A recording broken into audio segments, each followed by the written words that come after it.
Welcome to MD Source, helping you become a more informed you when it comes to your health. With a mission to share the most accurate and up-to-date medical advice and tips for healthy living, MD Source has conversations with real doctors and medical professionals who are the experts on the topics you want to know about. Special guest Ramy Gafni, and author of The Ultimate Guide to Looking and Feeling Great While Living with Cancer, gives tips on how you can look good while going through treatment. And now, here's Morgan Hare.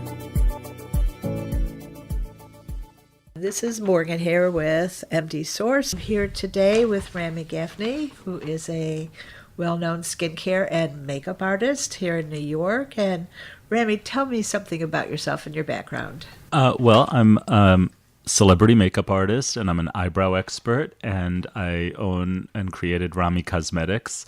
It's been out for about 20 years, and I work at my studio here in New York City. And what made you decide to become a makeup artist? I dropped out of law school many years ago after completing a year. I just knew it wasn't my calling, and I had a year to change my mind and go back, but I knew in my heart I was never going back to law school. I paid off my law school loans, and I bought a ticket to Sydney, Australia. I wanted to go as far away from New York as possible, where they still spoke English. And in Australia, I decided to go to beauty school. And I knew right away that I'd found my calling. Like, this is it. This is going to be my career for the rest of my life. And I apprenticed a couple of well-known makeup artists in Australia, and they kind of offered me guidance how to start my career when I came back to New York. And I felt like I was getting a late start, so I took it all very seriously. And I turned 30 in Australia, and it was like, oh no, I got to get on this, And I was very lucky. My career took off pretty quickly, and I ended up as makeup director at a Fifth Avenue salon. And that was the job that kind of put me on the map. I became known for doing eyebrows. I started working on celebrities and dealing with beauty editors, and developed a clientele. And everything was going great in my career. And then I was diagnosed with lymphoma. And I went to work every day during 5 months of chemo. And on the tail end of my chemo, right before I was to start a month of radiation, the salon fired me, telling me, quote, "You're not the pretty boy we hired." And I went home and went to work for myself. Another salon approached me and said, "Come work for us." And I was like, oh, great. It's a godsend. And when I went to meet with them, they were like, "Oh, you look like you're going through something." And I said, well, technically the cancer is gone. In a month after the radiation, I'll be good as new. And they were like, well, we're not looking to hire someone right now anyway. And I realized no one's going to hire me while I was still kind of looking like a cancer patient. And so out of necessity, I did a mailing to my clients that I'm available out of my private studio. And God bless, people came. And I also had started getting written up in all the magazines and websites as like best brow person. And that sent new people my way. And I decided to start my own makeup line, and with no investors or anything, just my own money. I developed, at first it was about 15 products, very basic, and I would sell it to my brow clients. And a year later, I launched the brand formally at Bergdorf Goodman. And just as I got into Bergdorf, the salon that fired me went out of business. It was very karmic. Oh, wow. Yeah. And the rest is history. It's been 20 years now. So the fact that you had cancer, did that influence you to start looking at how skincare and makeup could help people feel better about themselves? Well, I did, my first book is called Beauty Therapy, The Ultimate Guide to Looking and Feeling Great While Living with Cancer. It's kind of a mouthful. But I wrote the proposal for that book while I was going through treatment myself, because the pressure to look good at the salon was very intense. And I felt that particularly when I was going through treatment and all of a sudden I was bald and I had dark circles and I was puffy and my skin was doing weird things and every day my complexion was a different color. And so I started doing these little makeup tricks for myself. And it was a much easier conversation to have with, 50 coworkers every day, instead of them going, "Oh, how are you? How's everything? Oh, you look so, you look like you're going through something. How are you feeling? How's the chemo?" Instead, they were like, "Oh, are you done with treatment? You look great." And that was a much easier conversation to have every day. And I realized the power of it. It also made me more confident, to go to work every day. And one day I was on the bus heading to work, and I noticed this woman who was very pretty, but had like no makeup on, and I was like, wow, if she cut her hair differently and did a little natural makeup, she'd be stunning, And I thought, I'm lucky I'm a makeup artist. I know what to do. So suddenly when you're going through treatment, you're looking at a stranger in the mirror, you don't recognize yourself. And I knew what to do to kind of look like myself. Right. And I thought, I'm so lucky. I want to share that knowledge with other people. And that gives purpose to what I'm going through, and it took me like 8 years to get that book published because, I had no history as a writer at the time. And it was a tough sell. Everyone said, oh, what a great idea. But nobody wanted to, there was no book like it at the time. And so no one wanted to touch it. And it took me 8 years to get published, but I finally got published. And the book is still in circulation. It came out in 2005. And can I find it on Amazon? You can find it on Amazon, along with my more recent book called How to Fake Real Beauty. And that one is for everyone. That is not just for cancer patients. So really. Tell us again the title of the book for cancer patients. It's called, actually, the technical title is Ramy Gafni's Beauty Therapy. And the subtitle is The Ultimate Guide to Looking and Feeling Great While Living with Cancer. And the message of the book, I have a lot of celebrity quotes about what's your favorite beauty ritual when you're having a bad day. But I talk in the book about going into warrior mode, which is my mom, who is also a cancer survivor, said to me, don't get sad, get mad. Fight, like get angry and fight and go into warrior mode. And I've learned over the years volunteering with cancer patients and others that it's very important to kind of go into that warrior mode and not fall victim, not have a victim mentality like, oh, woe is me, and just lay down and like give up. I think doing something like makeup, which seems superficial, can actually be very empowering when you're going through treatment, and many people still go to work. People have to face their children. They're still out in the world, and anything you can do to feel better is so important. So let's start with skincare. What are some basic things about taking care of your skin when you're going through chemo radiation? Well, everyone is different, and everyone, of course, not everyone has the same chemo or the same radiation. I think the important thing when you're going through treatment is you might find that some tried and true skincare products no longer work. Products for you or irritating. So you have to keep an open mind, and it's about trial and error. As a rule, I've always advised people to switch to products that are made for babies. Like Johnson & Johnson baby wash, because those products are made to be super gentle. If you're going through treatment, it's very important to, use products that are as gentle as possible, that are the least likely to cause any sort of irritation. So you recommend a good face wash, and then for moisturizers, anything in particular that you tell people to look for? Also, like Johnson's baby lotion, things that are made to be, really good for even the most sensitive skin. It doesn't have to be expensive. People like brands like Cetaphil and, that's fine if that's great. But also I find the baby aisle offers really safe products that are inexpensive and will get the job done without irritating your skin. And are there some ingredients that you should not use on your skin at that point? I think things that are known irritants like retin-A, alpha and beta hydroxys, anything that is meant to like sort of exfoliate the skin can be an irritant. So, you want to treat yourself with kid gloves just to be on the safe side. What about sun protection period? It can be, for example, I had, when I had radiation, it was in my chest area, and I was told to stay out of the sun, so as a rule, I wasn't laying around on the beach, that first summer. And then when I did go out, in the sun, I would make sure to use a high SPF. I mean, they say, 20 will get the job done. But even now, I use like SPF 50, and I still get a little tan through the SPF 50s. So, but yes, you should wear sun protection. Right.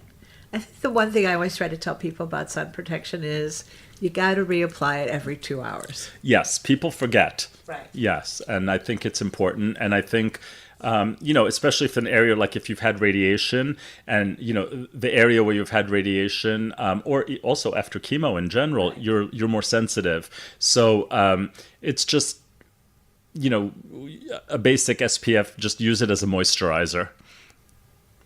So the other thing is sort of, how do I look good when I'm going through treatment? And I understand you start to lose your eyebrows, your lashes, your skin looks sallow. So I went through all of that actually myself. And I joke that I looked like Uncle Fester from the Addams Family, but I wasn't joking. That's exactly what I looked like when I went through it. And, so one thing I find is I can't overstate concealer. This is the time, even if you're not a makeup person, if you're like, oh, I never wear anything. But when you're going through treatment, if your objective is to not look as, sick and tired, doing concealer around the entire orb of the eye, not just the underneath the eyes, but around the whole eye, lash line to brow bone also. It really brightens up the eye. It brings the eyes forward. It conceals redness, dark circles. And, you can use the concealer on the rest of the face also to spot check or even out your complexion. So concealer is important. But what I found also is concealer alone may not be enough depending where you are in your treatment and how you're feeling and how you're looking. So I also recommend something to sort of fake a healthy glow is highlighter, just a colorless highlighter that does nothing but give a glow to the skin. In my line, I have something called the Pure Juice highlighter. It's like it looks white, but it just gives pure highlight. And using it on the eyes, by the tear duct of the eyes, where people tend to be the darkest when they have dark circles, that can really make you look more awake and bright-eyed. Applying it high up on the cheekbone gives a healthy glow to your complexion. I like to mix it with either a sort of nude blush or a bronzer. When I was going through treatment, I remember, I worked at the salon and my coworkers would say to me, oh, today you look yellow. Oh, today you look a little gray. Oh, today you look a little green. And it was sort of like a game every day, and I didn't feel good about it, of course. And I started wearing a little bronzer. And it just sort of made me look flesh-toned, instead of green and gray and yellow. And I added a little highlighter on the eyes, and concealer. In my case, I have thick eyebrows. So my eyebrows, even towards the end, they got thinner, but I still looked like I had eyebrows. But I lost my eyelashes completely. And that was when I started to feel like I looked like I had cancer, was when I lost my eyelashes. Because being bald, everyone was like, oh, funky makeup artist, you shaved your head. Nobody realized necessarily that I was going through treatment. But when I lost my eyelashes, it's like, oh, what's up? Something's going on here. For men, I just lived with the without eyelashes. But it's a question that comes up often, is what to do about the brows and the lashes. For eyebrows, I say, obviously fill it in with pencil. I do get a lot of calls. People want to do microblading, which is a temporary tattooing. I do not recommend it when you're going through or recovering from treatment. You want to wait and see because your brows may come back fully. So don't do anything too extreme. Certainly no tattooing. I get calls and they'll ask me about microblading. I said, when did you finish chemo? A month ago. And I'm like, that's not enough time. Wait a couple of months and see where you land before you might decide to do the microblading. But, wait and see. And in the meantime, let me show you with makeup, how to fill them in and make them look natural. If you don't know about how to do your shape and all that, I always tell people, look at a picture of yourself before you started treatment. Use that as your guide. And also, I make something called the Brow Master. They're customizable eyebrow stencils. So you can adjust the thickness and the width. And even if you use them without the Brow Master unit, just as a stencil, it gives you a guideline. It's like a template. It doesn't have to look exactly like your eyebrow, but it gives you a line to follow. And then you can kind of zhuzh it from there, to make it, and I always recommend brushing the makeup through to soften it so it doesn't look so much like a pencil. Depending on how much brow you've lost, If you've lost all your brow, go with a darker color because against your skin, it will show up lighter. If you still have some hairs, always choose a color that's lighter than you think you need. So like if you're a brunette, go with like a taupe or a light brown or even a blonde. And if you're blonde, obviously go a little bit darker. But it's about trial and error also, play with a couple of things. But it doesn't have to look perfect. You just want to sort of create the illusion that you have an eyebrow. And most people aren't looking at you that hard. You might say, well, this doesn't look as good as it looked before I started chemo. But to the rest of the world, you're creating the illusion and nobody's sitting there analyzing and measuring your eyebrows to make sure they're symmetrical because most people's brows aren't symmetrical anyway. So I advise people not to overthink it also. With lashes, I'm asked a lot about lash extensions, a lot about false eyelashes. I do not advise to use either when you're going through or recovering from treatment because, first of all, extensions you may not be able to do because they're attached to your own lashes. So if you're losing your own lashes, you're going to lose the extension too. And it'll only make it more noticeable. And for false eyelashes, you're more sensitive to infection when you're going through treatment. So if you're going to like a big event, a wedding, something like that, for one evening, it's okay to do false lashes, but it's not a solution for your everyday life. Because it's cumbersome and it can be very irritating to the skin and again cause infection. So the best thing to do is to use a soft eyeliner, something that's smudgy, and go as close to the lash line as possible. I recommend like a brown-black color. It's kind of a neutral that works great on everyone. And create like a smudgy line where your eyelashes would be. And it looks surprisingly like eyelashes when you do this. It really, whenever I show it to someone who's going through treatment, they're always like, oh my God, that was so easy. I can't believe how good it looks. Like it's really a simple solution and it really, really works. It sounds like a lot of these things just don't even work for people who are going through cancer therapy, but for all of us. Yes. Yeah. I was saying that, sometimes people will come to me for a makeup lesson when they're going through treatment. And, then they end up becoming eyebrow clients over the years. And when they come back, they'll say to me, I still do the same makeup you taught me when I was going through cancer 5 years ago because it just looks great and it's natural and glowy. And, they just got into the habit of doing it. So, yeah, I think sometimes when you're going through treatment, you're like, oh, is this made especially for cancer patients? And it doesn't have to be that way. Think big picture. Right. So this is terrific information, obviously, because there's a lot of women who are going through treatment and don't know where to turn to find out what should I do? How can I make myself look better? So if somebody wants to get in touch with you, do you have a website? My website is ramy.com. It's RAMY.com. And my email is ramy@ramy.com, also RAMY. Yeah, absolutely. I do. If someone is going through treatment, I'll do complimentary. I won't charge for a makeup lesson. And I show you the basics of what to do. It's not about selling my product. It's about just showing you, how to handle it. Right. I've even had people that come to me before they actually start treatment once they've been diagnosed, because it's kind of like a preemptive strike. They're like, okay, I might lose my eyebrows. What do I do if that happens? And, they just want to be armed with something. And right. I think it's a great approach because, again, they're going into warrior mode. They're equipping them, they're getting equipped with weapons, So I think it's great. Well, again, to do this podcast, it's just unbelievably great information for women and men.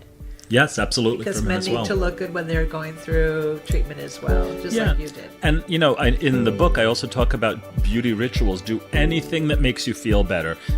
Treat yourself to those shoes. Treat yourself well. Spoil yourself a little bit. Anything that gives you a pick-me-up is a good thing to do when you're going through treatment. Great. Thank you. From the team at MD Source, here's to good health and to helping you become a more informed you. For the latest and most up-to-date information on health topics, visit mdsource.com.